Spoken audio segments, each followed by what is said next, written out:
भागलपुर मछलियों का बहुत बड़ा हब सेंटर है। यहाँ न केवल आंध्र प्रदेश बल्कि बड़ी संख्या में पश्चिम बंगाल से भी मछलियाँ आती हैं। लेकिन आंध्र प्रदेश से आयात मछलियों में फॉर्मलिन की मात्रा पाए जाने के बाद लगे प्रतिबंध से भागलपुर का मछली कारोबार काफी प्रभावित हुआ है।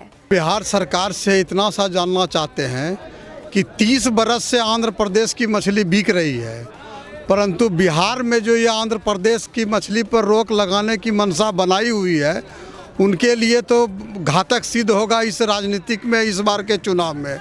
वहीं मत्स्य विभाग और स्वास्थ्य विभाग भागलपुर भी लगातार मछलियों के सैंपल को जांच के लिए भेज रहे हैं। हम लोग को जो मिला था यहाँ भागलपुर में आंध्रा की जो मछली आती है उसमें रैंडमली हम लोग टेस्ट किए थे, तो 70% कार्टून में जो हम लोग को वो फॉर्मलिन टेस्ट पॉजिटिव मिला था। तो डिपार्टमेंट को हम लोग ये रिपोर्ट हम लोग भेज दिए थे।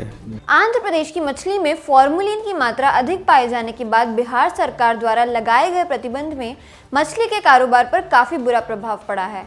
कारोबारी राज्य सरकार के इस फैसले से नाराज हैं। हम लोग भूख मर रहे हैं सर, उसके कगार पर बैठे हुए। एक कार्टून मछली हम लोग के बोरे से नहीं बिका है, सब व्यापारी घुर घुर के जा रहा, बोला कि नहीं।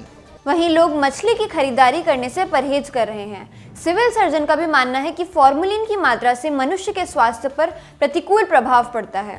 मछलियों का जांच करने का आदेश आया था जो बाहर से आती हैं। अब उसका रिपोर्ट आने पर पता चलेगा उसमें कुछ अखाद्य पदार्थ से जैसे लोग प्रिजर्व करते हैं, तो वो है कितने मात्रा में है और वो हमारे शरीर के लिए सही है या नहीं, ये जांच में आएगा।